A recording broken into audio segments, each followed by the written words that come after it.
night beckons while you dream.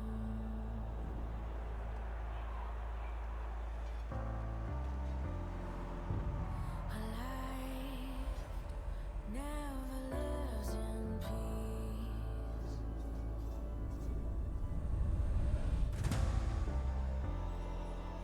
As you stand upon the edge, woven by a single thread, and fate may fall down upon you, while the devil is knocking right at your door.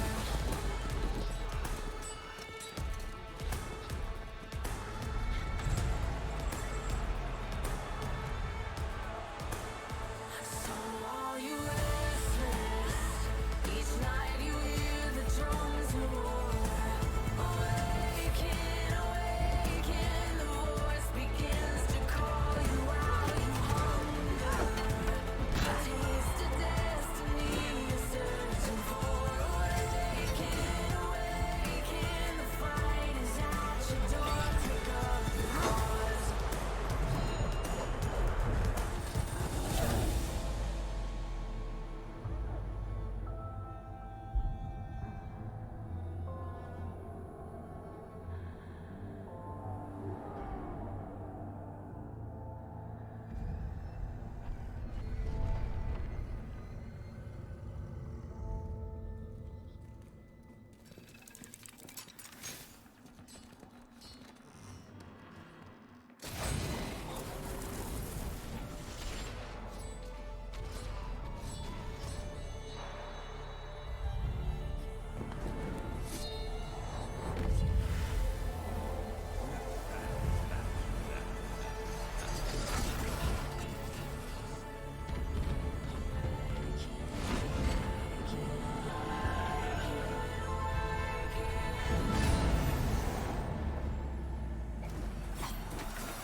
As you stand upon the edge, hanging in the balance, and fate may fall down upon you, while the devil is knocking. So are you restless? Each night you hear the drums of war. Awaken, awaken, the voice begins to call you while you hunger. Taste of destiny you're searching for. Awaken, awaken, awaken.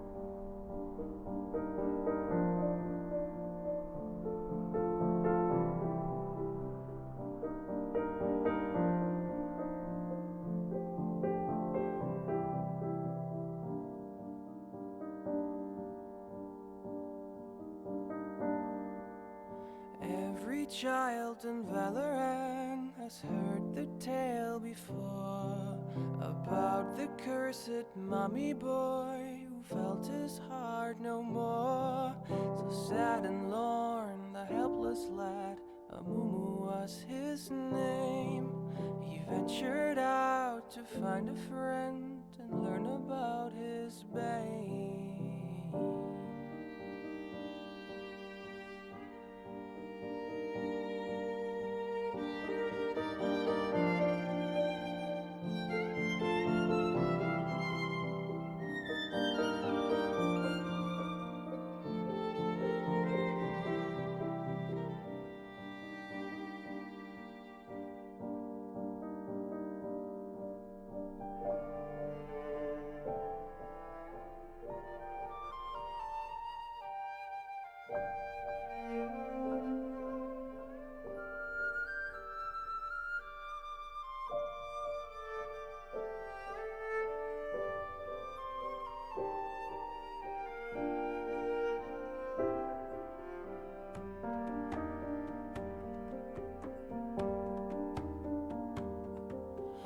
many years, young Amumu traveled through the lands, determined to make friends if only they would understand. But even when Amumu stood upon the ledge of home, his hope would disappoint him and he would remain alone.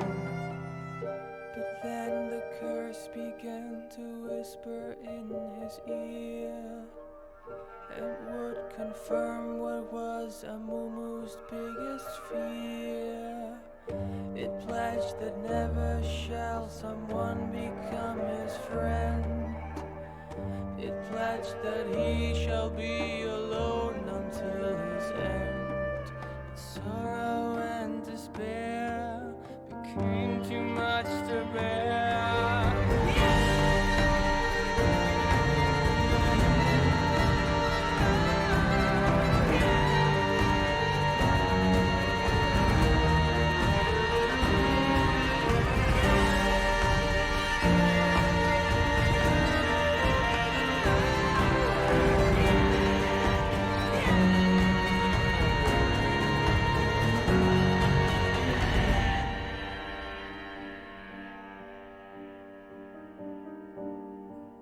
The moment when Amumu realized what he had done, too late it was for him, for them, the evil curse had won. The anger and the anguish overwhelmed his fragile soul and caused a wicked tantrum that he never could control.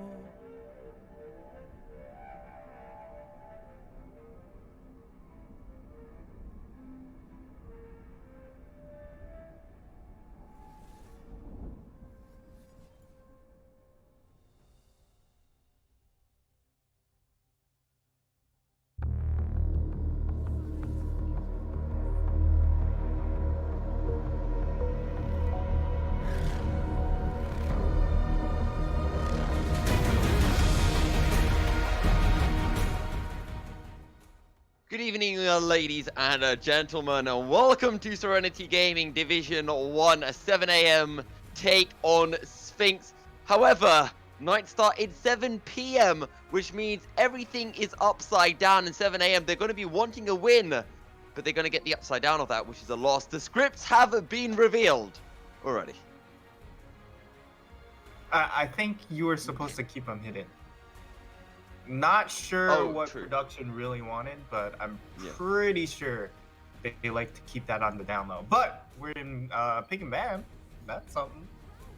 We are indeed pick and banning at the moment. Nightstar is rather depressed because I told him that I had a great intro and he's still waiting for it. But here we go. First pickup is going to be Desire. The Rakan is still open, and whenever you see Desire, we do a lot of times see the Kate Morgana just get instantly picked up just to scare the other side away from the lovers duo. Yeah, the Caitlyn Morgana definitely a good response as far as a duo lane pick. However, it does mean that you would expend 2 picks for it. And Pantheon has gone unbanned, so that is available. But it will be the Caitlyn Morgana locked in here. So I'm interested in seeing if they do a response with the Rakan, just take away that lovers duo, lock that in for themselves here. But I do love it, Nightstar, when you get towards the later stages of a patch and it gets so predictable. You can just work out every single thing that's going to get picked just because it keeps on happening game after game after game. Sometimes we do see the Karma counter pick into the Morgana, but 7 AM do not care. William Mark will be on the lovers duo, and we have the Rise. It could be flex between the top and the mid lane. yeah, and I do like the Rise pick quite a bit here. Even if you do throw down a Morgana shield, the Rise just does so much damage at this stage. And the Renekton will be the response pick here. I know you love your Renekton. Hey. And I also know that you know that I don't love Renekton, especially... You were literally just talking about how Rise and Rakan have big shields, and they've literally just brought in the champion that tears through shields. And Give me a how can Blitzcrank. Just give me the Blitzcrank. why? Shields. Throw the No, Morgana like mid. Blitzcrank doesn't rip through shields. What? What? The ultimate does. What? Oh, does it? Oh, does the ultimate go Come through on. shields? Okay. Come on. I mean, but there's Even Blitz. Reed There's knows what's going on. there's Blitzcrank, right? And then there's Renekton, right? There's the Blitzcrank that doesn't exactly work into a Morgana. And then there is a Renekton, which is just a very, very good top laner. What? They all right. They've even banned the Elise from themselves. They know that the one pick that works with Renekton, they're gonna ban it out here. Hello?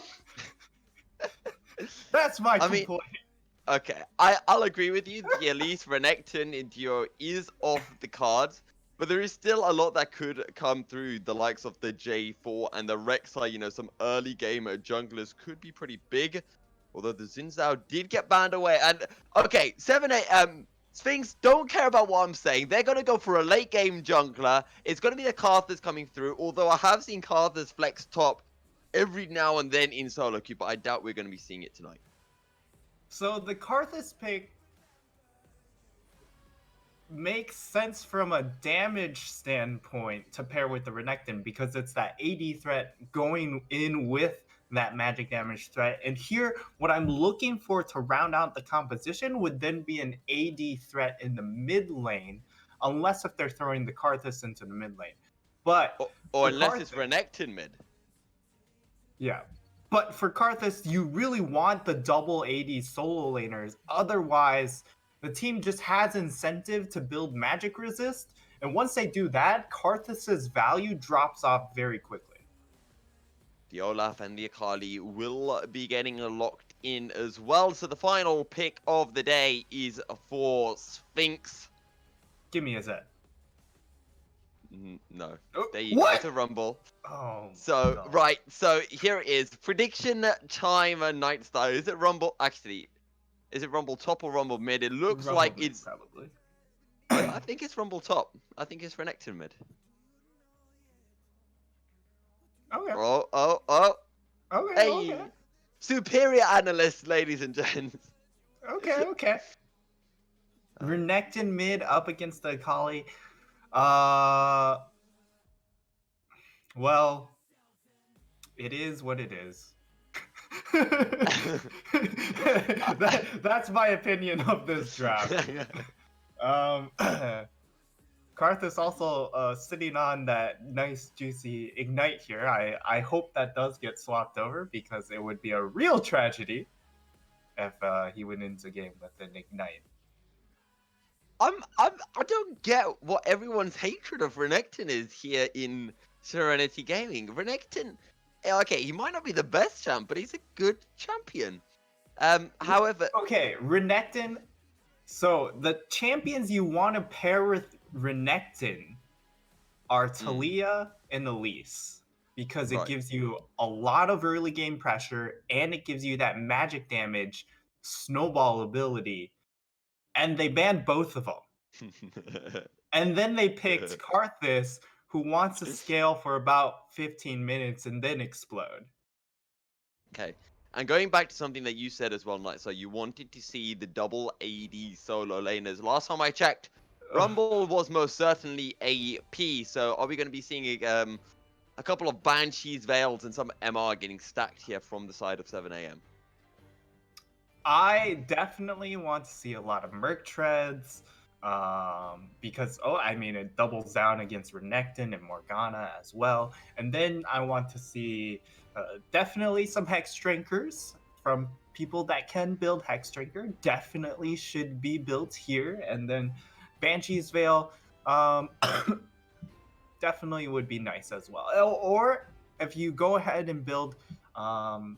I forget what the magic shield Keystone is. If you have that built up, Nullifying Orb. Nullifying Orb, Correct. Yeah. So if you have that, that also helps as well because Karthus's level 1 ult, if you have Nullifying Orb, it pretty much blocks. I believe it's about like 80% of the damage. So are you saying that if you have nullifying orb, you nullify the damage? Exactly. You Perfect. nullify that. Right. However, let's take a look at the more kind of general team compositions here. So the Rise into the Rumble and the Akali into the Renekton. How do we see these solo lane matchups going? So the Rumble has the ability to shove the wave. However, the issue is against Rise Olaf, that's incredibly dangerous. Um, if he shoves too much, it just makes for such a free gank up in the top lane for the Olaf, along with the Rise, because of his range advantage, will still be able to bully out the Rumble here. So this top lane matchup, I cannot imagine will go well for Bravehearts, but from where they picked him, which was last pick, I'd imagine they really want to fight around objectives and utilize his level 6. So I'm sure Braveheart has already steeled his heart for this lane matchup. Yeah, and when we look to both these junglers as well, it's a completely different style for both junglers. You've got Stefik on the Olaf, wants to find those early picks, wants to get snowballing, but then you look at the Karthus, just wants the game to slow down, last as long as possible, get as many Dark Harvest stacks, so that when he Yanko smashes that R button down, people will die. Yeah, that's definitely the hope here. So as we do Yes. also, Karthus is the only one of the 10 champs that is one of the original 40, if we can call them that. I get to see that lovely new graphic design. No, terrible graphic design. Oh wait, Rises as well. See, they should have brought a thing up, right? So that no matter, even if you have a skin on one of the original 40, you still get that weird border. That is such a strange border. I actually haven't played League since the 10th anniversary, so this is my first time seeing that. But wow, did You not casted know. with me last week. They didn't have the borders, did they? I'm I don't. pretty sure they did. I don't remember that. Also, was it last? It was less than a week ago as well. I'm pretty sure. Oh yeah. But I don't remember the. I guess they were all using skins, I suppose. Yeah. Potentially, or no, I don't think we had any of the first 40 champ in that last game that we casted on. Although I know we had a Renekton and an Urgot, but that's about as much as I can remember. Alright, so it looks like we are ready to get underway for the first game of the day. And who is your money on here, Knights, after we have seen all the drafts? And look, perfect timing. We go into a pause as much time as we want to discuss who we think is going to come out on top for game 1. Yeah, so I do like the side of 7 a.m. Their composition a lot better because they have solid solo laners. They have a jungler who doesn't match the damage profile of his solo laners, which means that his ganks will be effective a lot of times. And then I do also like having a scaling bot lane since we are more into that scaling sort of meta where teams don't find a way to end the game, at least gold wise, before 25 minutes, which means that Azaya should have enough time to scale up, assuming that they don't opt for poor team fights, which definitely can happen given the fact that there is a rumble. So in that regard, you still have some options for the side, for the opposing side. With the rumble Karthus, you've got a lot of sort of burst damage from the rumble where you take off a large chunk and then you try and finish it off with the Karthus. The Renekton, if he gets going in this mid lane, will be very devastating around that 10 to 20-minute mark. It'll be very terrifying. And the Caitlyn Morgana should have the ability to snowball this lane if they play it properly. But with the Karthus, it just feels like they've kind of hampered themselves here.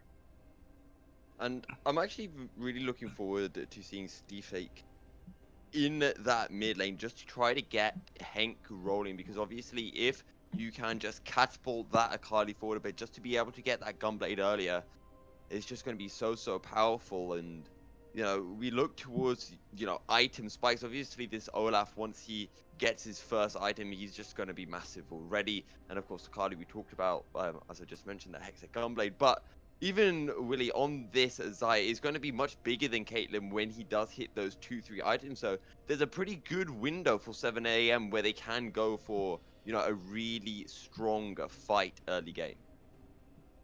Yeah, they're gonna have the ability to skirmish with this composition, given the fact that they do have the Zyricon, which I'm pretty sure are a little bit underrated in skirmishing. But that combined with the fact that you have an Olaf definitely wants a skirmish.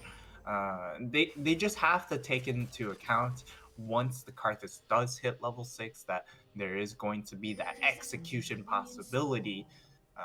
But if they all build magic resist, you know, that possibility, instead of execution, it's kind of tickling. Death by tickle. Death by tickle.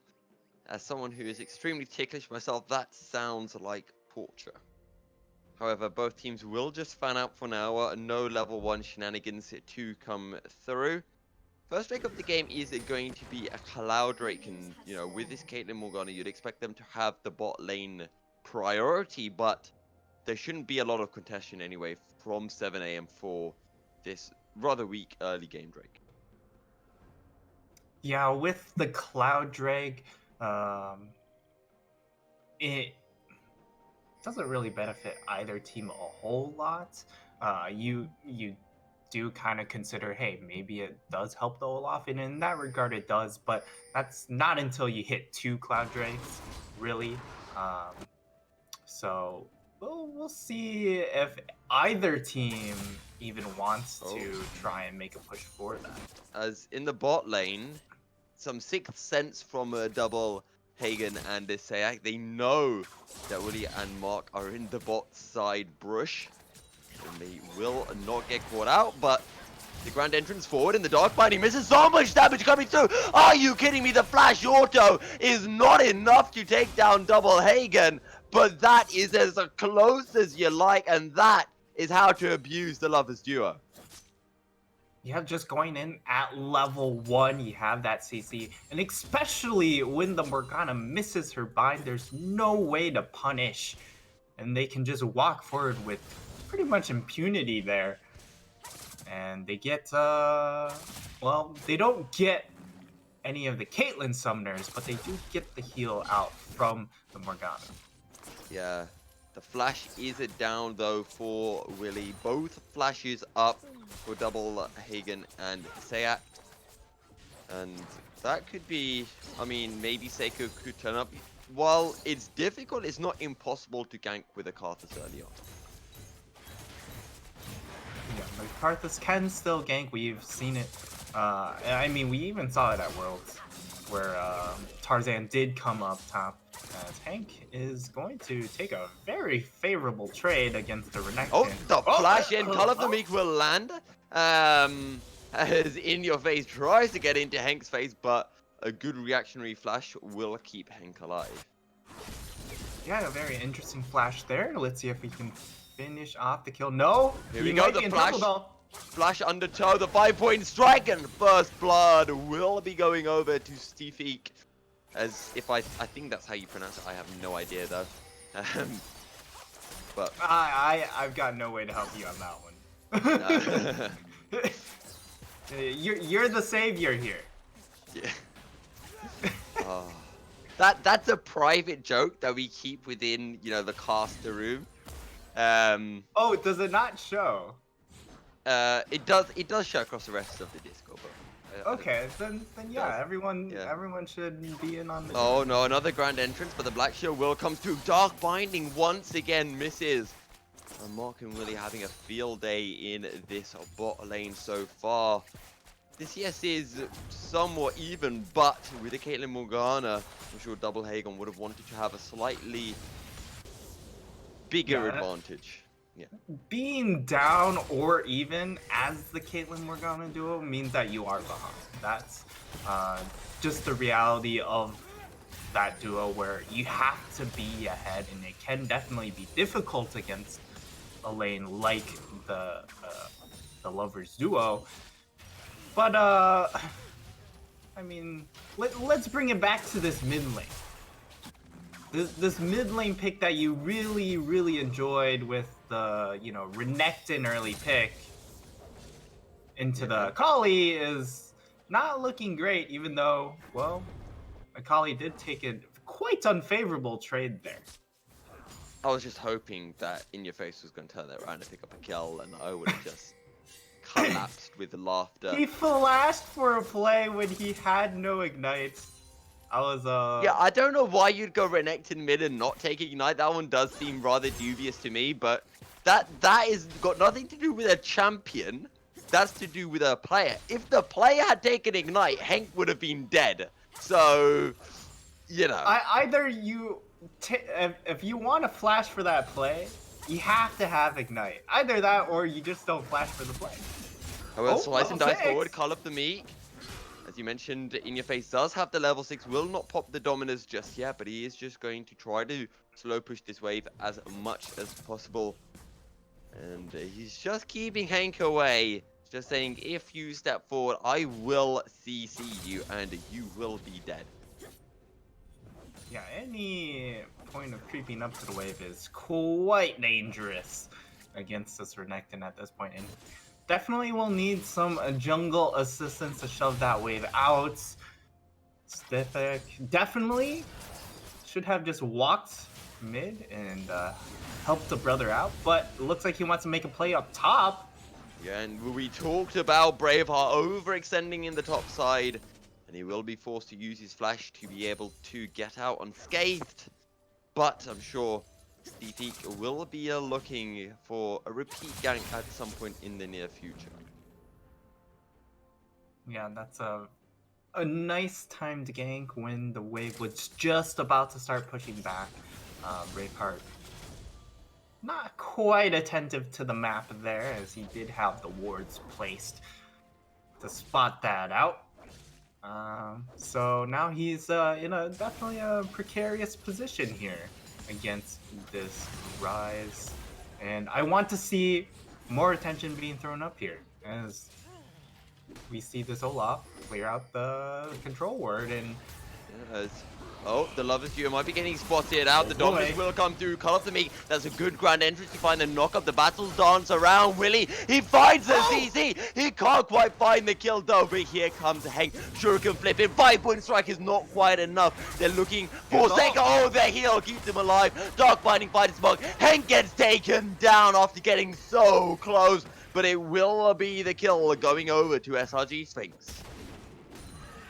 yeah, the idea was definitely there. They wanted to try and hold off, maybe find the kill against Seiko or In Your Face with that play. And also just to stall out the time, allow Willie to throw that back Oh, in. grand entrance in. Willie is here. Who is the focus on? They find the kill on Dusayak, and now they turn to Hagen. The Wall of Pain. Is it quite enough? Willie is getting hit by the lay waste. The Mark jumps into his doom. It's the double kill going over to Double Hagen as Seiko turns up at the perfect time. And that was just a little bit of a donation there coming in from Mark at the end, but also realizing that even if he did try and back off, didn't have enough time to channel his recall, and definitely would have died to that ultimate from Karthus. And a little bit of over-aggression in the bot lane, I'd like to say, because they know that he wasn't going back top lane.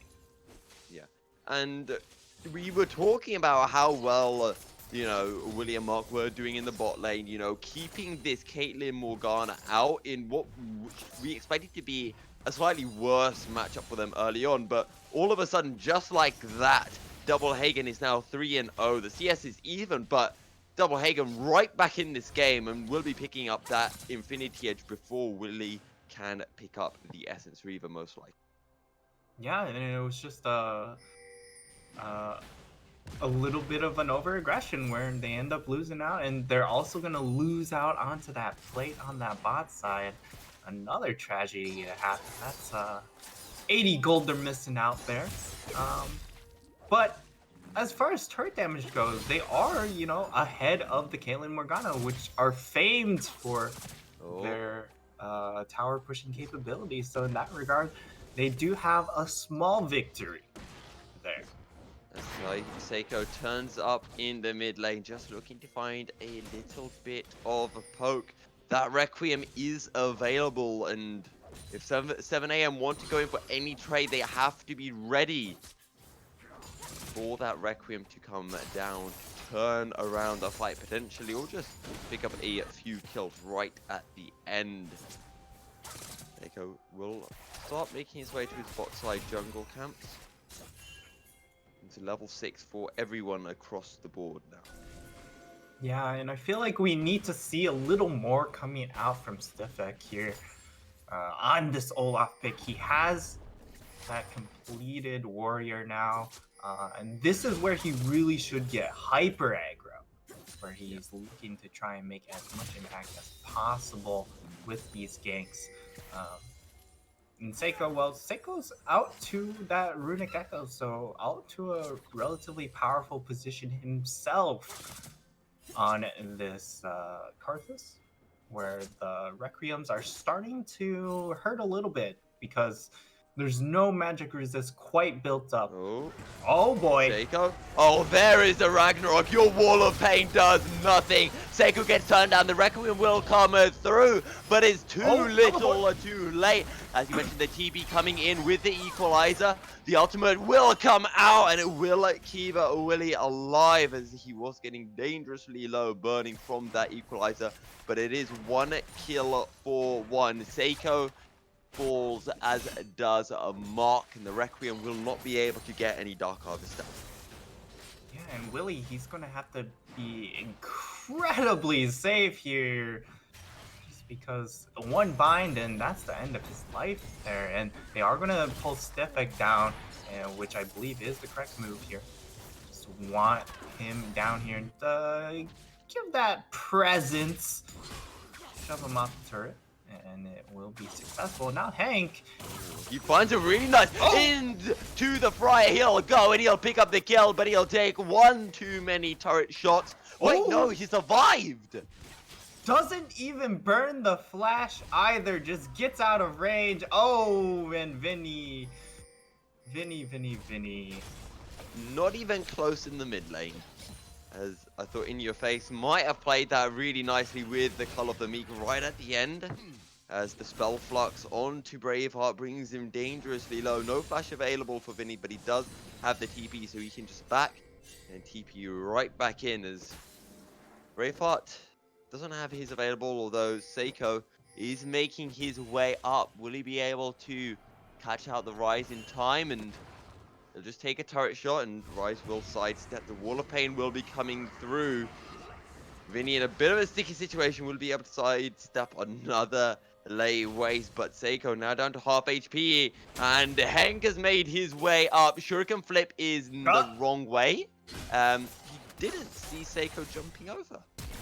Oh, flash forward, Hextech Gunblade. Seiko will smite the Scatter Crab to heal up, but he is so low. One more 5-point strike will indeed seal the deal, as a slice and dice over the wall from In Your Face. The Ragnarok coming through. Steve trying to chase down, wasn't able to find the first, can't find the second undertow either, and he'll just call it sour grapes and say, I just wanted to pick up Raptors all along.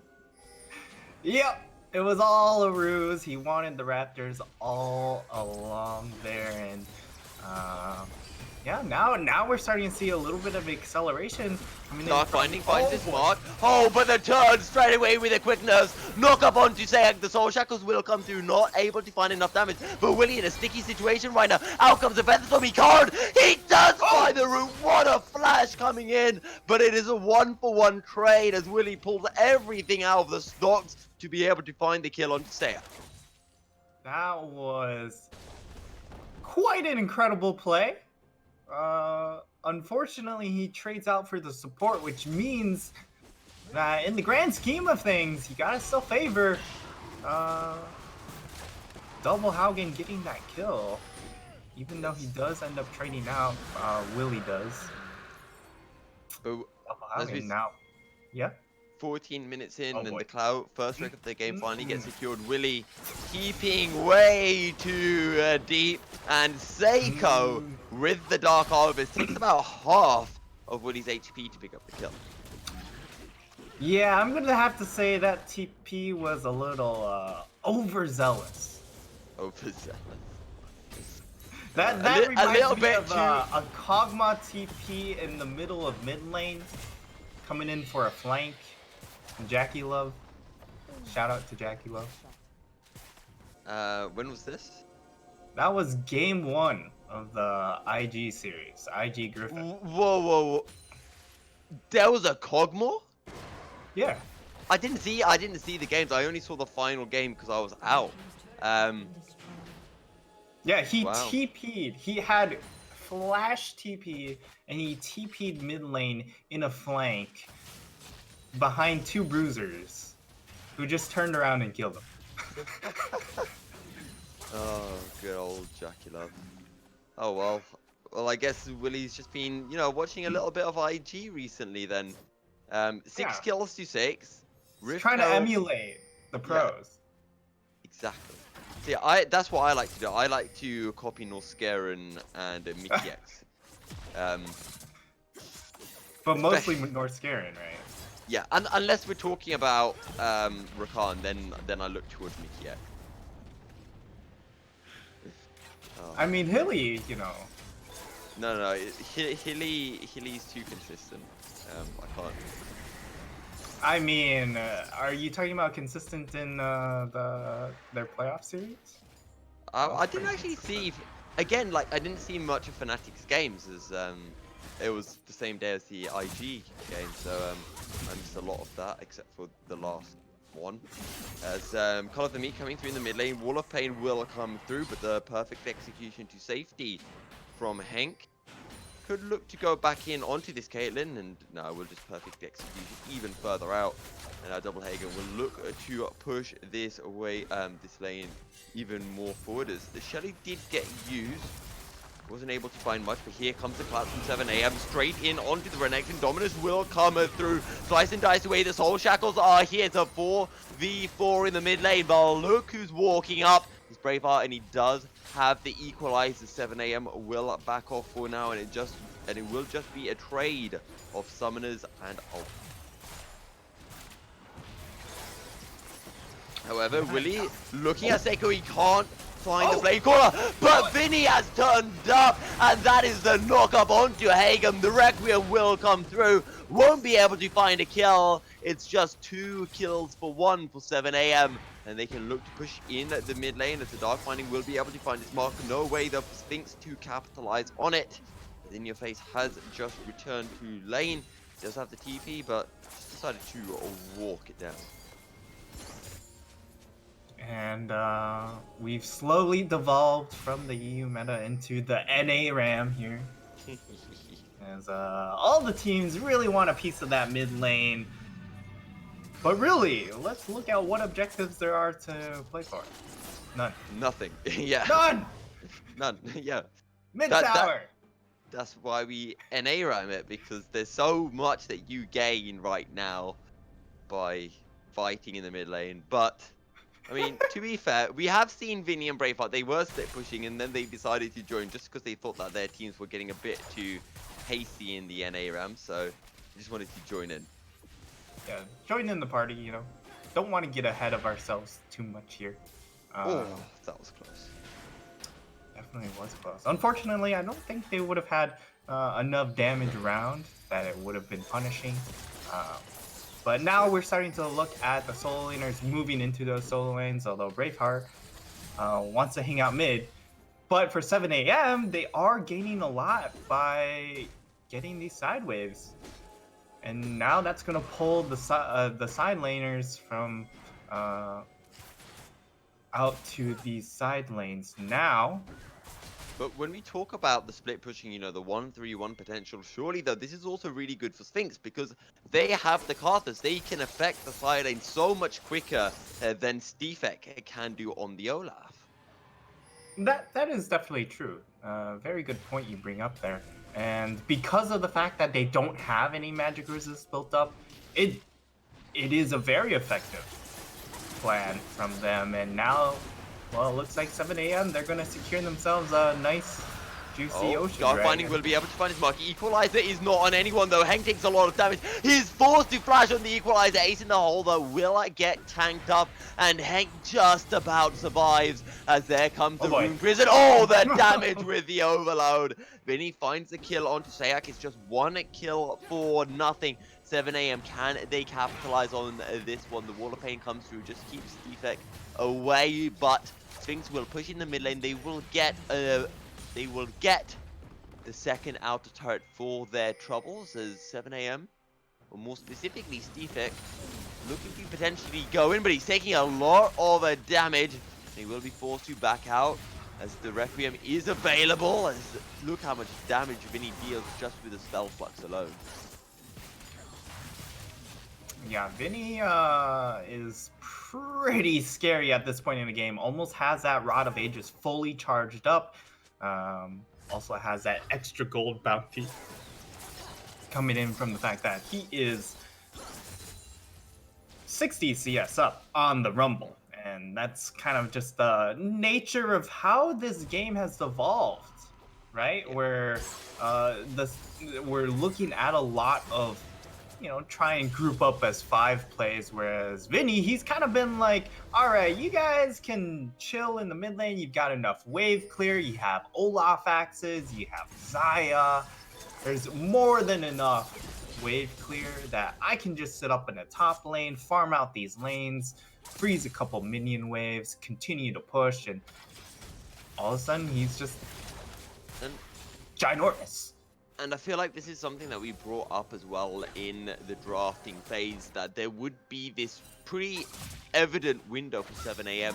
where they would have a big advantage in terms of items, you know, this mid-game where they're hitting the power spikes as they engage in the top lane. The redemption will come through. They're not going to be able to find anyone. However, the damage onto Seiko will come through. Flashes away. However, he's igniting down. Will just about be able to survive. And will back off as a quickness almost enough to catch him out. And then Vinny just hanging around in the bot side, continue to push. He's going to get himself another turret there, and all of a sudden, there's not many turrets left here. And it's as you mentioned here, Nightstar, you know, Vinny and Hank are so happy. Ragnarok is not available for Stefek, and he will get taken down. Perfect execution in the bot lane. Hank picks up the kill, but this turn around, pilled a ace in the whole world. Goodbye. Kill. But this is what I wanted to say, because in the side lanes, you've got Vinny and Hank. They are so happy with the 1v1s. They're winning the 1v1s fairly comfortably, as we just saw. Hank picking up the solo kill and Vinny forcing Braveheart out of lane. And in the mid lane, they have the wave clear with the Xayah, with the Olaf. So they win the side lanes and they don't lose the mid lane. Yeah, and that's just...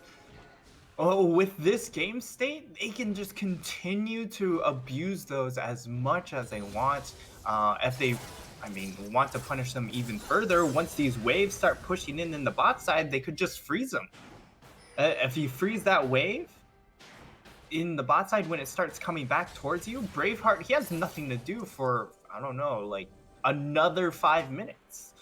When that wave ends up coming back, and now they're turning their attention over to the Baron buff. neither of these teams do it incredibly quickly at this point in the game.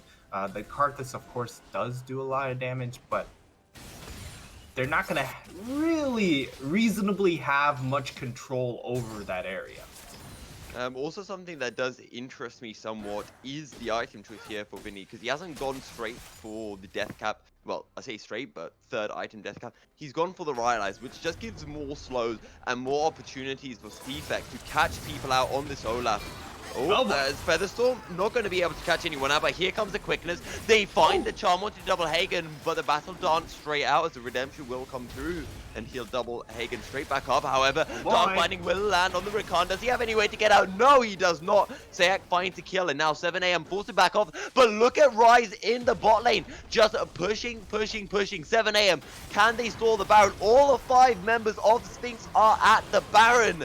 Someone needs to back, and here comes the Olaf. Stefek trying to stop the backs in Akali, looking to come through from the other side. This could be big. Baron down to 2000 HP. Hank comes in, igniting down Sayak. Will fall. The Rumble falls away as well. Sphinx are getting obliterated. 7am will sacrifice 2 life, but the Rise is still pushing. It's a 2-for-2 overall, but Rise just keeps on pushing in the bot lane. He will pick up one Nexus turret. They stole the Baron as well in that massive kerfuffle, and this is huge for 7am. 7am get themselves the Baron and 2 kills on top of it from a sheer 2-man defense. With Wow. Hank and Stefek. And wow, okay. That's a tough one to swallow if you're Sphinx. And I feel like 7am play that so well, but you know, if instead of Hank going in for the kill, he just stayed around, just delayed the backs, even if they had lost Baron, that would have been both Nexus turrets down most likely. And either way, it's so good for 7am here. They have a Baron on just the Rise because the Xayah Rakan were dead when the Baron did get picked up. Actually, I don't know about Mark. He might just about have it, but Vinny does, and expect Vinny to be split pushing some more, and he's in the bot lane as Seiko does back. We'll have to see whether In Your Face can do anything about this, as Mark just looking to get off a little bit of poke in the top side jungle. Yeah, now we see that Vinny, he's got a completed Righteous Glory here. So he's gone for the teamfight build, even though he's not necessarily... Oh my god, look at the damage. Just bopping him. He's picked up a Righteous Glory. What on earth is that? That's the Doing B build. Oh, Ace in the Hole is going to get tanked up by Hank there. The Ragnarok came through a little bit late. Is that a Doing B thing then, the Righteous Glory is? Yeah. Vinny, surely he's going to pick up the kill. The Dominus comes through. Dominus a little bit late. Baron minions a flash forward. Vinny's obliterating. He destroys Sphinx. He will not pick up the final Nexus turret, but he will just walk it out. Although, no, he's going to turn it away. Soul Shackles come through. Soul Shackles is cancelled. It's a triple kill for Vinny. Who dares get close? Nobody at all. Vinny picks up a 4th. Vinny, can he get the unofficial penta? Yes, he can. And that is an unofficial penta for Vinny. And 7am will clean up the base, and they will take the first game against Sphinx. GG, well played. My lord, that's a lot of damage on Mr. Vinny there. Just a little bit. I wanted to explain the Righteous Glory, but then he just, you know, threw himself straight down their throat and killed them all. Let's explain it now then before we do head into a break. So the Righteous Glory is built for the team fight phase because you can initiate for your team. And if we look at this composition, really, besides the Rakan, the Rise would then be the secondary engaged in this scenario. And it makes sense, but the issue was he didn't really group up with the rest of his team. Which, I mean, he didn't need to when he finished the game himself. See, that makes sense, but I could have just seen that being even more disgusting if he had a Rabadon. Like, he would have been at almost 1,000 AP, and he would have been absolutely melting Sphinx there. Yeah. However, as we can see from the damage chart, it was still Hank who had the most damage in the game, but we're going to be heading into a short break, but we will be right back with game 2 of this best of 3. See you in just a short bit.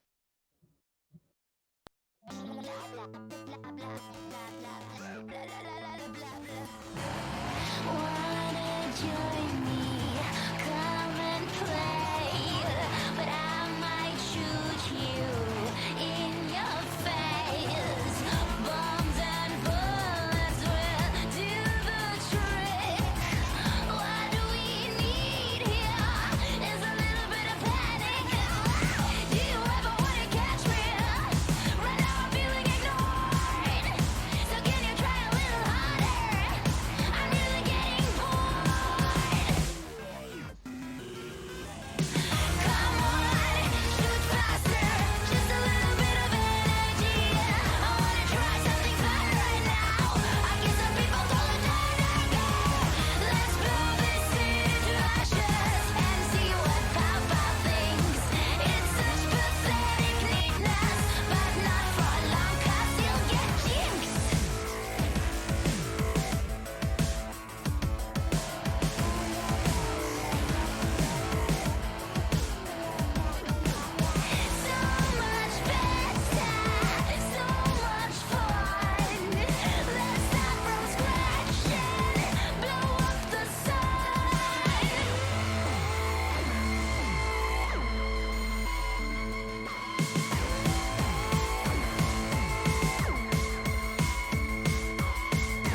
never follow. We have felt it all come crashing down from far above. Stars are rising, countless worlds colliding. Only one will take it all. Can we bring to fall the giants? Can we make the final call? We are the ones to ignite the darkened skies. The champions of a world that we defy. A solar ray of the few who rise up high. And we all fight at the last light.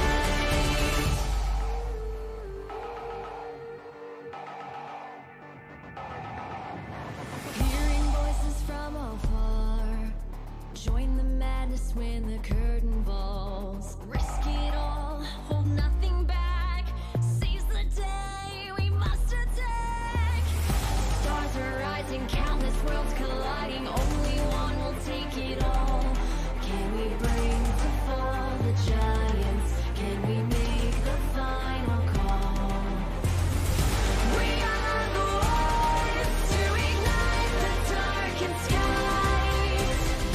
The champions of a world that we defy. A solar ray of the few who rise up high. And we all fight at the last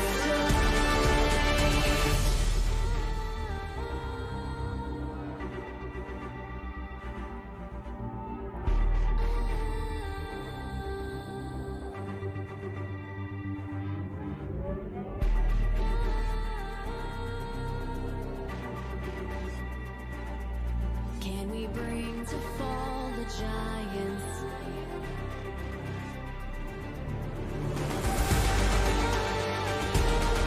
Can we bring to fall the giants?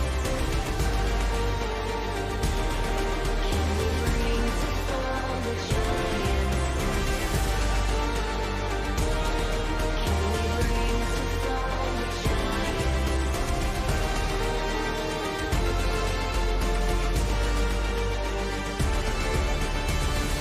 We are the ones to ignite the darkened skies. The champions of a world that we defy. A solar ray of the few who rise up high. And we all fight at the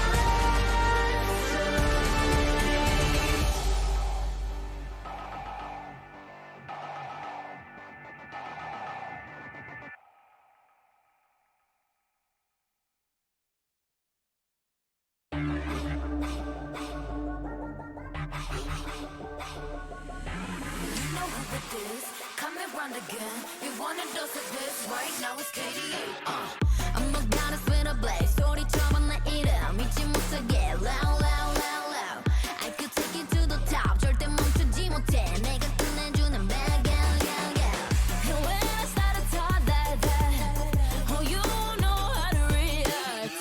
I'm a picture perfect face with that wild in my veins. You can hear it in my growl, growl, growl, growl.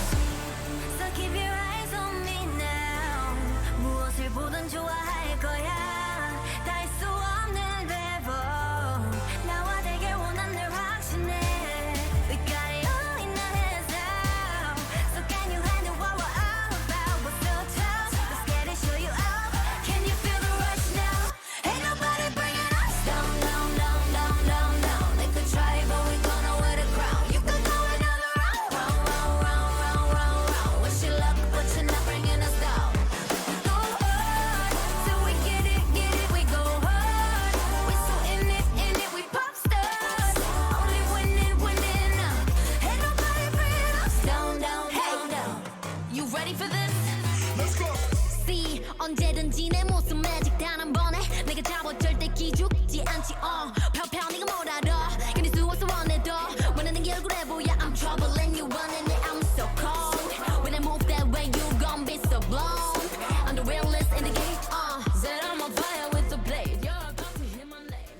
welcome back, ladies and gentlemen, to this best of 3 between 7am and Sphinx. 7am picked up game 1, and they did so fairly comfortably. Nightstar, heading into game 2, what would you like to see both teams doing in the draft?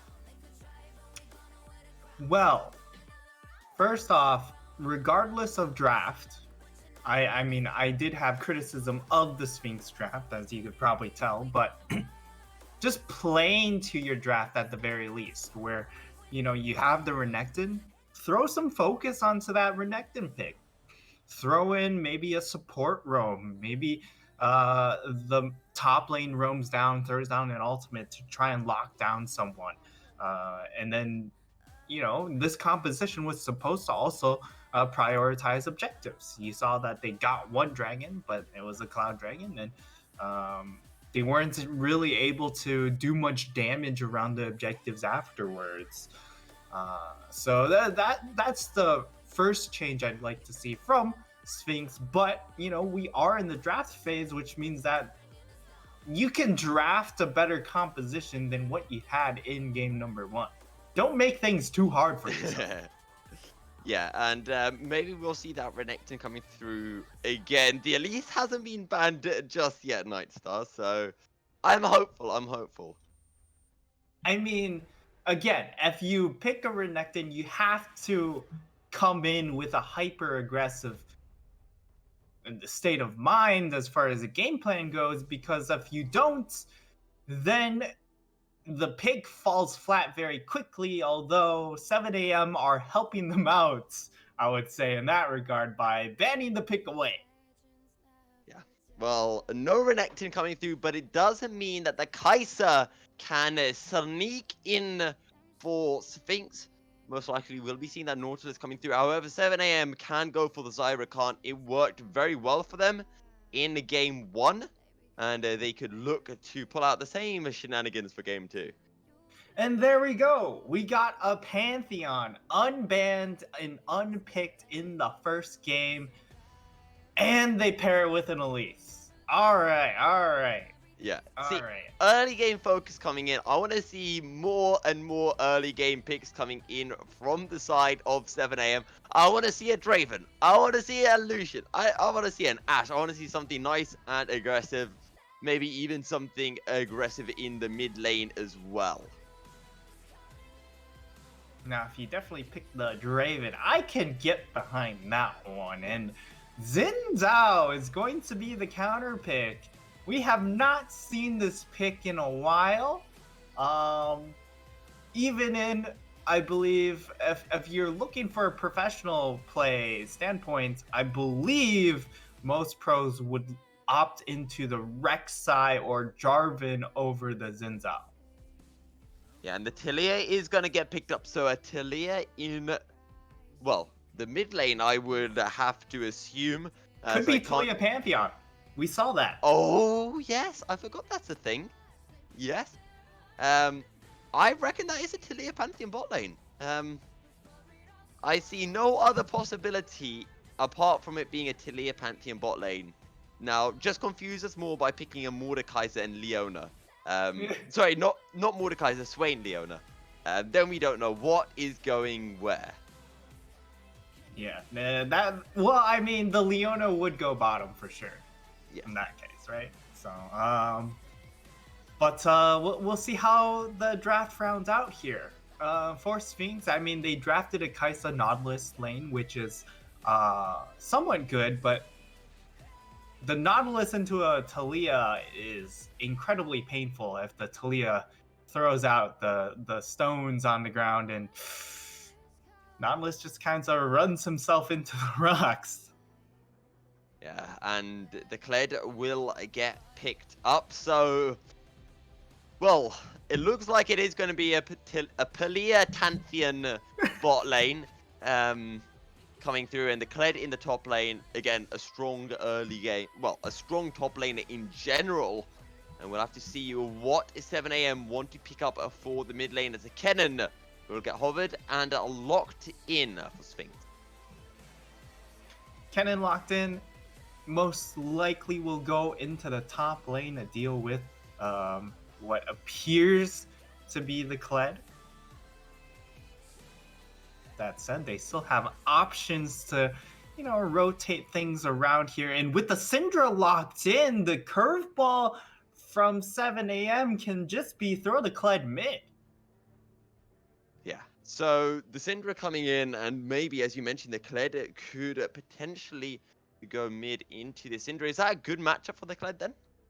The Kled loves the Syndra matchup. It can be a bit difficult if you're not familiar with the matchup, but basically the Kled runs at the Syndra, and Syndra doesn't have a lot of options to get away from a Kled. You have the force.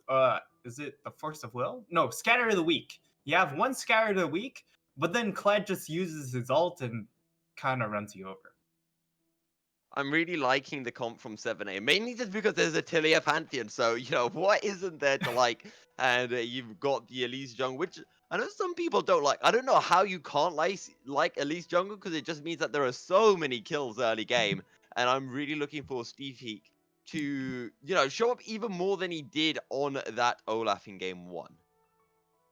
For the most part, the issue with the Elise pick is the fact that it doesn't scale necessarily very well compared to a lot of other junglers, but when the other team takes the Xin Zhao, they've also opted into not scaling very well with their jungler. So in that regard, the Elise pick is great. Yeah, and even if that Elise, regardless of whether it can or can't get that early game lead, if it does get towards the later stages of the game, you do still have that Xerath that is going to be massive. But against the Syndra, the Kai'Sa, and even the Kennen in the late game, this is a big team fight for the side of Sphinx, and they are going to be looking to try to force those.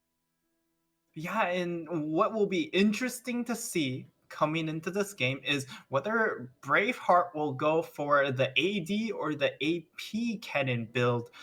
Because if we do see the AP Kennen, again, they're going to have a better team fight. But if you look at their damage profile, the Kai'Sa either has to go for a more AD-centric build, which, I mean, you can definitely do on the Kai'Sa, or you're expecting the Xin Zhao to be able to output damage during the mid-late game, which is where he loses his effectiveness. Yeah. We'll have to see what build Double Hagen can go. I mean, he could go for that Stormrazor build if he does want to go for slightly more early game oriented build rather than going for that Manamune. Yeah, the Stormrazor will allow him to scale more towards the team fight, where the Manamune's more skirmish heavy, because once you hit that spike, it's such a cheap build, and also it just lets you fight a lot faster. So that's why a lot of people enjoy the Manamune. But for the Stormrazor, it can make sense if you're going for the AP Kennen build. And most likely we will be seeing the AP Kennen coming through. We talked about the mid lane a little bit, and of course the Syndra has that pushing power early on, can just shove in those lanes and potentially rotate with Seiko to either of the side lanes. But let's go back to this bot lane, the Tilia Pantheon into the Kai'Sa Nautilus, because Kai'Sa Nautilus is not exactly a lane slouch, but Tilia Pantheon, if they can find a pick, they will find a pick. Oh yeah, the Talia Pantheon, such an easy to execute duo lane. You basically press W on Pantheon, and then Talia hits the flick, and they're gone. And even more of a counterpoint is the fact that, hey, Talia throws out her rock carpet there, and then Nautilus, if he presses Q, he's not having a good day. Yeah. Going into that carpet. It's going to be very, very difficult for Sphinx. But, again, if they can make it to that team fight stage, they have such a great team fight composition. And for 7 AM, they need to get this Talia Pantheon some early kills. They need to get the Elise a few kills. Otherwise, they will fall off pretty hard. Yeah, that'll be definitely a big thing to keep note of. That the early game movements are going to be incredibly imperative for how these junglers are going to do it. Usually we think that Elise has to get something done or she just falls off. But when you're up against a jungler that scales even worse than you, it actually means that the Elise doesn't necessarily have to force every single play available. True. And it does look also like we are going to be getting the Kleptomancy Kennen coming through. Also, Double Hagen decided to, rather smartly, I feel, pick the cleanse against the Tileopant. That will be a nice pick. It's just a matter of will it be necessarily useful, because the Pantheon W is a much shorter cooldown. I would have to Just a say. little bit. Just Yeah. a little bit. And the other one is, if the Tilia is good enough, doesn't even need the Pantheon to land the W. You can just wait for Tilia to land the Seismic Shove and then go in afterwards for an even stronger combo. But it looks like we are underway then for game 2. The champions have been summoned. 7 a.m. on the red side and Sphinx on the blue side. 7 a.m. Yet to lose a single game, let alone a series all season long. Can they make it 10 out of 10? They're on 9 and they're on their way to a perfect season. Sphinx just lost their their third game of the season. They've only lost to Hydra prior to this match. They lost 2-1 to Hydra, and 7 a.m. got a 2-0 clean sweep against Hydra. So these are the three top teams in the league, and after this game, they would have all played each other, and this is how we can expect the standings to look come the end of the season. Yeah, and this series here will determine a lot as well. Using the transitive property, you would think that 7 a.m. definitely should win out on this series. But if Sphinx do pull off the victory, that says a lot coming in to the later portions and into the playoffs. As you're going to see in your face, just taking Kamikaze Spider. I think I would call it Kamikaze Spider forever. Can't remember what its actual name is, but Kamikaze Spider sounds fantastic.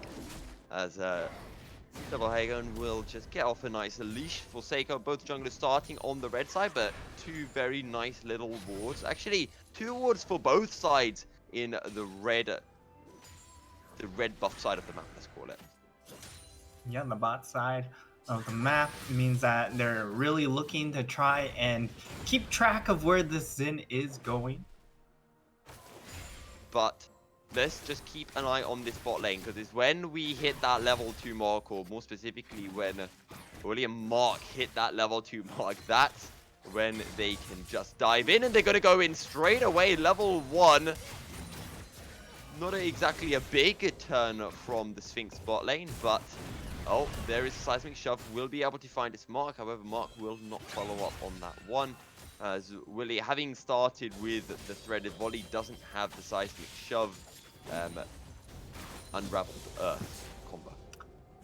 Yeah, and interestingly enough, Mark, if we look at his support item, they haven't gone for the double support item build. Oh, and wait, why is Mark going as Spell Beats over a Relic Shield? I am confused. However, Seiko's going to take a bit of poke, and the double flash comes in. Seiko is burning down, but he will survive. But look who's joining Speedpeak. He finds the sun, but it's too late, because First Blood has gone over onto Sayak. And now the turn will come through from Sphinx. They look to keep on chasing Double Hagen, though it takes a lot of damage from the Threaded Volley. Hank is here as well. He will have the Q available as the Dredge Line's going to find his mark. Willie gets taken down. It's a 2-for-1 so far. Makes that a 2-for-2 flash away from the Elise, but he'll get hit by the Scatter of the Week, and Double Hagen will pick up the 3rd kill.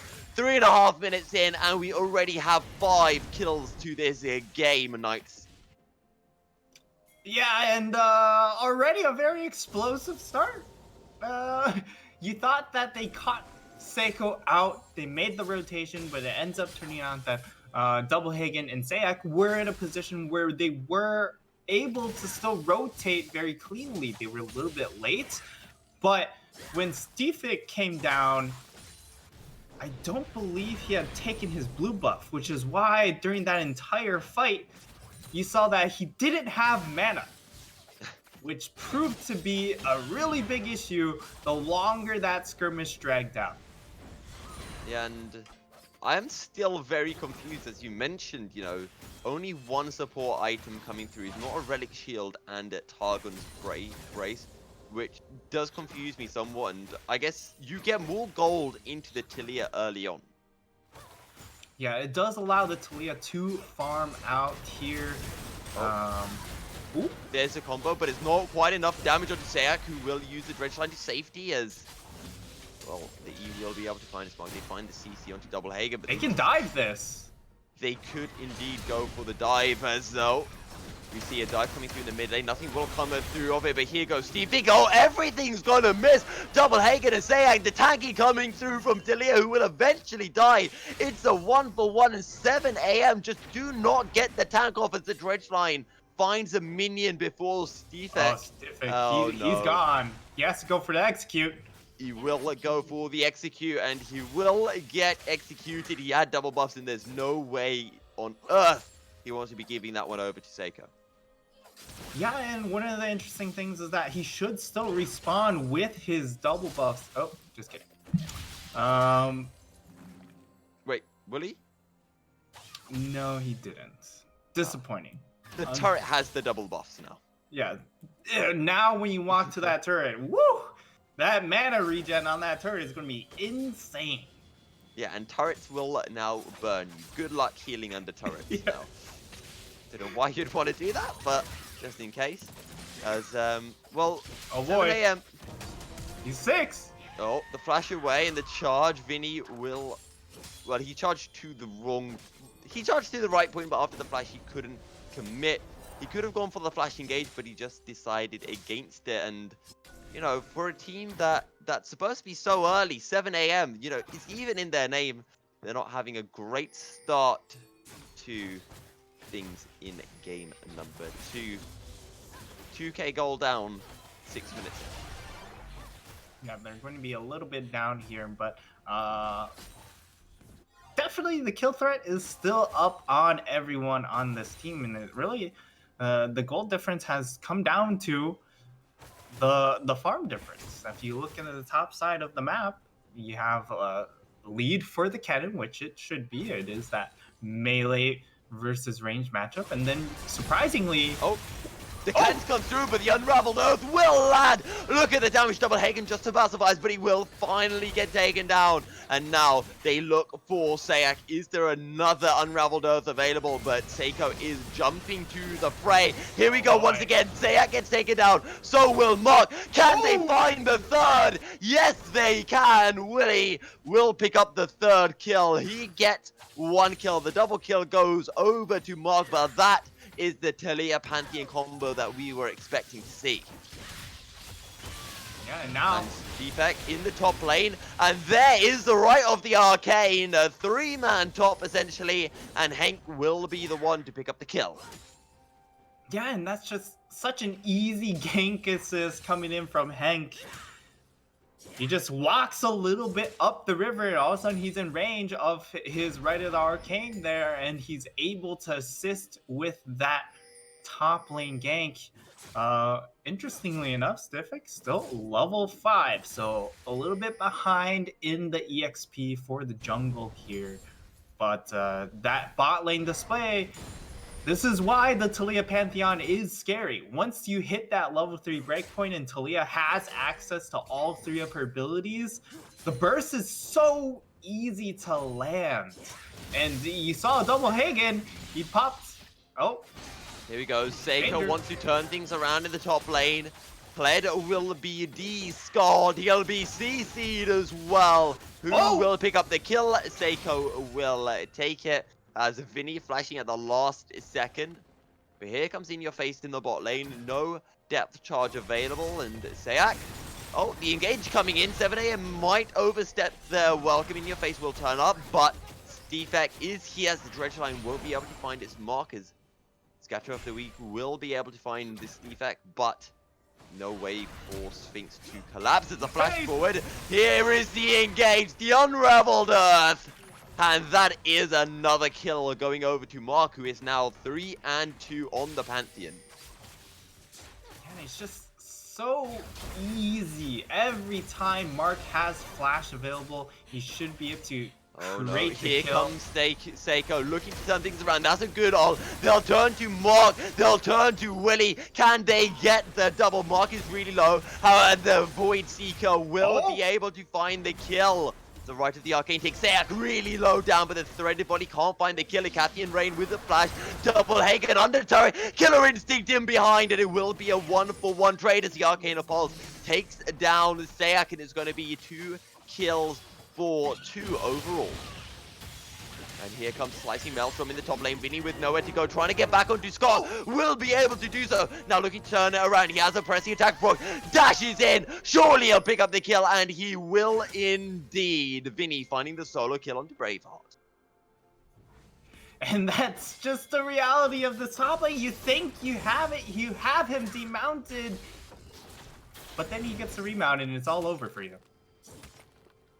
And that is the power of the Kled. Just when you think you have the kill, he jumps right back onto Skull. And we were talking about how they were 2k gold down. Well, all of a sudden they are back even on gold. They did pick up the Ocean Drake.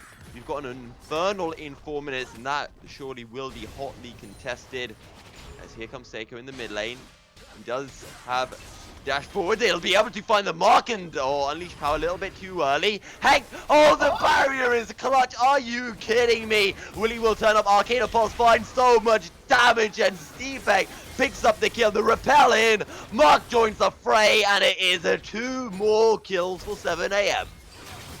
And 7 AM, this skirmish composition is so disgusting that they can just run around as much as they want, because I mean, in addition to the fact that there's so much damage on this bot lane, you also have the roaming abilities here. Oh no, double Hagen, the shield ball in, the cleanse, he sidesteps the W, but there is too much freaking damage. 7 AM pick up yet another kill. Yeah, and there you see that even though you take the cleanse, it's really just wishful thinking. It really is, because you cleanse it and then you dodge the flick, but then the damage is still too much from this dual lane. Wow, just absolutely insane stuff from 7 AM. I was doubting them, not gonna lie, at the start, just when Sphinx started to pick up a few kills, but they have turned it around so massively. Stefek hasn't even been needed in this bot side, really. He turned up once to turn things around, but apart from that, everything has been done with the Tilia Pantheon power alone.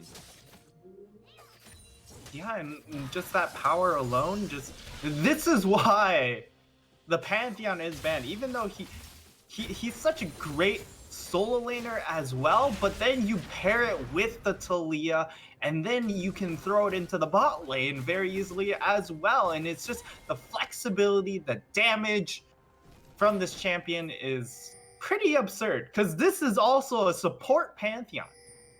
He's not getting any farm. Yeah, and I mean, at least he does have the support item available to him. Willy does have the Dark Seal up on to 7 stacks. And now we could be seeing the turnaround. Dredgeline is going to be able to find his mark. In we go with the audacious charge. Braveheart's going to join the fight. The flash slicing Maelstrom finds 2. TV in a little bit late from Vinny. Vinny will be able to escape, but the Dredgeline will find his mark. Arcana Pulse coming in. Sayak will get taken down, and Vinny remounts at the crucial moment. 2 kills for 1, but Sphinx do find something. Yeah, now not the charge just coming something. in. Double Hagen is going to be the focus. The dash forward, and it's another kill for 7 AM. Make it a 2-4-2. Sphinx. It's looking a little bit dire for them. Yep. And now It's looking Steve dire. the repel right at the very end. Yeah, they just can't catch a break. Maybe they're able to find that kill onto Sphinx. No, it doesn't look like they even find that one. And what started was a play that they called into the bot lane. They called 4 members down there. I think they ended up having all 5 at the very end, but they called 4, and in the end, they trade still 2 for 2, and Stefic, he comes back into the game by throwing down the Rift Herald and getting that mid-tier 1 tower for free. We're 40 minutes into this game. There have been so many kills. Somehow, oh no, here we go in again. In your face is deleted. Get out of our faces, 7 a.m. Say, right of the arcane through will keep Sphinx away. The depth charge comes in, but Sphinx might have bitten off a bit more than they can chew. They'll find a kill, slicing Maelstrom from a little bit early, but Vinny doesn't care. He dives right into the frying pan and he picks up the kill. The repel in. Seiko forced to flash away. Vinny now looks towards Sayak. They'll be able to find the CEC. But the dredge line to safety will keep Sayak alive. Yeah, and now you're starting to see a huge discrepancies in this composition now. You're looking at the junglers, and I mean, we mentioned that these junglers are junglers that should be looking to get stuff done in the early game here, but Seiko, the priority is even more so on his end because Xin Zhao falls off even harder than the Elise, and we see that reflected in the Elise build where the Elise is allowed to opt for the Zhonya's instead of going for the early double pen because, you know, she knows as long as she doesn't get blown up here, she'll be more useful than what appears to be a righteous glory, Xin Zhao. The defensive Xin Zhao coming in, however, the collapse onto Seiko. In your face will turn up. Scatter of the Weak finds his mark, but the charge away, and Vinny will be able to escape. Flash was already on cooldown, and he will just back off for now. Now, I have a general rule now. I haven't been able to put it into practice ever, but I feel we may be able to see it come through in this game, as Sayak will not burn the depth charge. But my rule is, once one team has shut down goals on all of their players, you will never come back. That's my kind of general rule. And we're very close to that mark. I mean, you don't even need to look at that and just look at the gold all the way at the top here. And there's a 7k gold discrepancy here. And that's rough. That's a lot of gold being in advantage for 7 a.m. And now Seiko, they're just running straight down mid here. This Nayram is coming into the inhibitor turret, Nayram. Yeah, and Scatter of the Weak will be able to find Mark, but going back to, this gold difference, when you look at where this gold is spread about, it's everywhere for 7 a.m., especially though on Hank, a 2.5k goal lead over in your face, whereas everyone else pretty much exactly 1k up. Yeah, and with Hank being so far ahead, that just makes it even harder for this composition of Sphinx to engage, right? Where the idea is Braveheart's getting engaged on, and 7 a.m. looking for the full collapse. Slicing Maelstrom, that's a decent stopwatch. Vinny will be able to get out of the turret range. Oh no, he's gonna get caught out. Void Seeker picks up the kill. Vinny just steps into the turret momentarily, and he gets punished for it. CC'd instantly on the turret. Yeah, but fortunately for 7 a.m., they should be able to get a lot of good damage down onto this bot lane tower. They're looking for the finish. Oh, Sayak, you are in the wrong place at the wrong time. Willie picks up another kill. And 6 and a 4 right now. There is only one way to put this, Nightstar, and that is a very big Willie. Yeah, he is definitely not a free willy. No, he is not a free willy at all. And Mark has been doing a fantastic job as well. 5, 5, and 5, but he's found those engages exactly when he has needed to. 2 Drakes currently for the side of 7 a.m. And there's going to be a third, most likely, going over to them very shortly, as we do have another ocean in just over a minute's time. Yeah, and the point I wanted to touch earlier was the fact that because Hank is so ahead, and the composition you have on the side of Sphinx is very much a C champion, engage on champion kind of team composition where they want to engage 5v5s very at a moment's notice, because that's where they're going to find their way in. With Hank, as long as he gets 2 or 3 seconds to throw down. Oh no, right like off the arcane, they find one. Can they find Seiko as well? He is so low, the ult will come through, but it is not enough. Sphinx is on a rampage. 7 a.m, they won't even look to crack open the base. They're going to go straight for the Baron. Jungle and mid laner down. Is there anything Braveheart and Double Hagen can do? Hank just throwing the Arcana Pulses out, just zoning the 3 members of Sphinx that are left away. And that's a wall. Yeah, the Weaver's Wall are coming down just to zone Sphinx away for as long as possible, but Baron has been secured. Oh wait, sorry, Baron has not been secured. The 7 a.m. just turning really quickly, but Vinny has been descaled. The pocket pistol will come out. The flash light, the Earthstorm, they steal the Baron. Braveheart, Killer Instinct in behind. The Zonias will come through. Cannon will fall. At least somehow survive. Double Hagen though, he flashes into an Eye of Destruction. Can he turn it around? Yes, he can. It's a 1-for-1, and Sphinx will turn up to clean up the Willy. They will pick up their 3rd kill, and it is a 3-for-3. 2 members with the Baron buff now for Sphinx. And well, 7 a.m, they pushed their luck a little bit, and Sphinx punished them for it. It was a remarkable steal. Now, I will agree with that, because 7 a.m, their composition doesn't necessarily take Baron buff very quickly, even though they have so much damage built up, but it's really mostly geared towards killing champions. And in that case, they really should have just turned for the fight, finish everyone off, and then go ahead and take the Baron. But also the fact that they had jungle advantage should have also allowed them to do both, where they just finished Baron and then turned for the fight.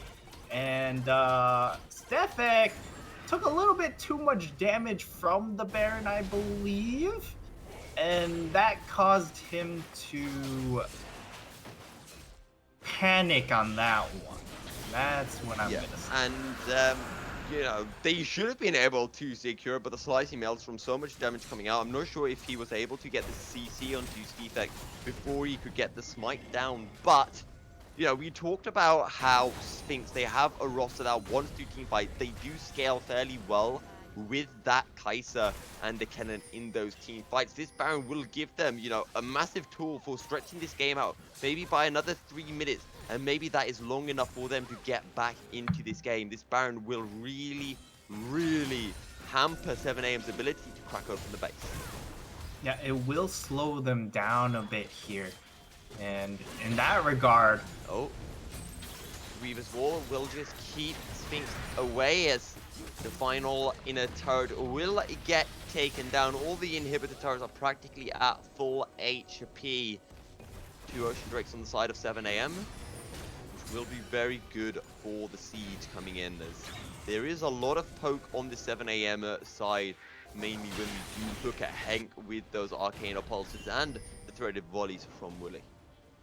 Yeah, and really it comes down to, even though 7 a.m, they lose out on the Baron, their composition is still a lot more flexible. They can play the side lanes, they can go for a skirmish-heavy style where, you know, they're trying to search and destroy, essentially. Or, you know, you have so much global pressure that even though they're all grouped up as 5, you can just throw some members into a side lane and then rejoin very, very quickly. 7k gold advantage for 7 a.m. Sphinx just clearing out a little bit of vision in their jungle. There's so much damage coming through from Hank right now. He only has one needlessly large rod, but when he gets that Rabadon's, oh damn, that's going to be massive. 2 Marilla Nomicons as well for the side of 7am, which I think is a little bit unnecessary, as there's not exactly a lot of lifesteal on the side of Sphinx. Yeah, it does feel like a lot of people are on autopilot when it comes to building Morello Nomicon, not necessarily understanding the situation where they should be building it, which is not now.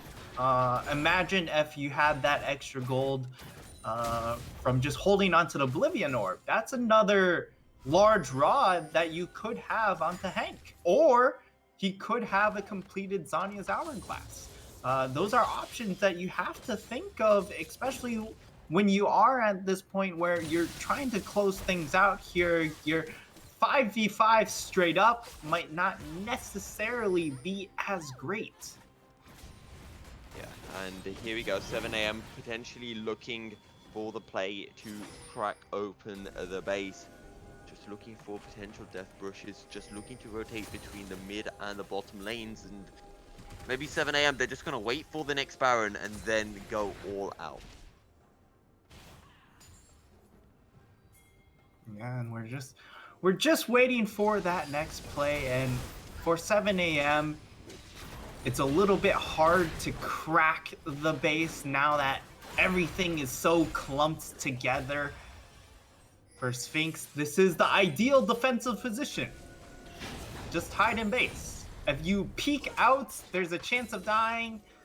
If you hide in base, at least they have to really force things to try and finish the game. There you go, Sphinx just need to keep on clearing out these waves, wave after wave. Just crushing into their base, but the Baron has ended now, and we're going to be getting the second Baron of the game in 20 seconds. We've got the Rage Blade, the Nash's Tooth, the Muramana completed on Double Hagen. We'll have to see if there is going to be an Infinity Edge or a Runan's Hurricane coming through as well for Double Hagen, but that would be a big spike. And of course, Braveheart, when he can get that Rabadon's completed, but it seems that Braveheart also going for this Morello, having picked up the Oblivion Orb. Yeah, it feels like everyone just wants the Morello, even though, I mean, we can still salvage it by just holding on to the Oblivion Orb. Oblivion Orb is a great item. Morello Nomicon is a not so great item. Which is weird because the Oblivion Orb builds into Morello Nomicon. It's gold efficiency, isn't it? Yeah. The efficiency isn't quite there. And now with the Baron available, this is where we come down into perhaps the last fight territory for Sphinx. If they get themselves a second Baron, that can mean they can possibly start pushing out here. But for 7am, their only way of really pushing these towers is with the Baron buff and Hank pushing people off of those towers, and they secure themselves a third Ocean Dragon. They can really play around this Baron incredibly efficiently now. Yeah, a lot of sustain for 7am. So only the base still standing for Sphinx. Meanwhile, 7am have all of their turrets still standing. There is no map pressure for Sphinx. 7am just looking to establish more and more vision control around this top side jungle. Make there no way for Sphinx to even enter the jungle without being spotted. And 7am, when do they go for the Baron? There's an Infernal in 5 minutes, but I highly doubt 7am want to wait that long. Maybe they just have to wait for Sphinx to run out of wards and then quickly go for a Baron. And they're coming down to that point where they can just start up the Baron. Unfortunately, they don't do it very quickly still. Oh, 7 a.m. He finds a lot of damage onto Braveheart. Might be getting caught out. There comes the killer instinct. Willie flashes away. The shield ball going straight in. Double Hagen takes a lot of damage right off the arcade. Hagen sidesteps. And there comes the Sonyas at the end. But Willie will come straight in with a seismic shove. Look at the slicing maelstrom. Not enough to take down Skivek, who burns the Sonyas. Will survive. Willie engaged upon a buy. The Zinzalba Zin will fall. It's 4 kills for nothing. And the 5th will follow. With the Comet Spear, it's an ace for nothing. 7 a.m. They find the fight. It took them 29 minutes to do so, but they finally get the ace. They finally crack open the base. 20 seconds left on the death timer. Double Hagen's going to be the first one up, but he will arise just in time to see his precious Nexus collapse before his eyes. 7 a.m. No, They're gonna green. They're gonna go in. They're all dying. Double Hagen will get no kills. It's all executions coming through, and it will be the game. 7 a.m. pick up the clean sweep. And what a clinic that second game was. Besides the fact that they lost that Baron, everything was... It never felt that Sphinx were in this game. Yeah, and I mean, Sphinx, they had a small window where they could do something because they picked up the Baron, but that was it. And look at that damage shot, Nightstar. All right. Let me see this damage. Let me bear witness. Holy moly. That Talia was very... You know, with how much poke Hank was throwing down, I definitely thought that the Xerath had the most damage. But that Talia was farming down in that bot lane. Wow. What a series. Any last words though, Nightstar, before we do wrap up? MVP, for example. Ooh, man. That's a toughie here. In game 1, it was definitely Vinny going 1v5 into the base. Oh yeah. In this game, it was Willie and Mark Yeah. kind of as a duo, just because of how clinical that duo was. But overall, I think Vinny still gets it for me, just because Willie and Mark really underperformed in game number 1. Wait, you're saying Willie and Mark underperformed in game 1? Yeah, I Willie thought had I thought their Willie had Zyra Khan 2 was good. kills. I don't think that's underperforming. I think that's the rest of his team stealing kills away. He barely had assists. But they played it so well against a matchup that they should have lost. It was a Caitlyn Morgana. They almost got the kill level 1 and they dominated the lane. Yeah, with the Karthus jungle who never had an opportunity to do anything that game. That's fair. That was a draft. It was still a losing matchup. So draft. So game 1, are you saying it goes to the coach? Yes. Okay. But overall, we're saying, did you say Hank gets MVP or Vinny? Vinny, because Vinny, okay. Vinny still had some good engages in this game as well, and he did very well in lane against the Kennen. Okay, that's fair. That's a fair point. So Vinny picks up our MVP. However, ladies and gentlemen, thank you very much for watching. If you haven't had enough of myself and Nightstar, we're back tomorrow to cast on some more Serenity Gaming. Also, quick shout out to our sponsors, Fire Up Esteem Boss, Hungry DK. We do thank you very much. And also to Esport Tricas. Also, stay tuned in the chat because I'm going to be heading over to the chat right now to say all the puns that I've been wanting to say in this game but I felt that that would be going too far. But yeah, once again, thank you guys for tuning in. We hope you have enjoyed, and from myself and Knight, thank you and good night.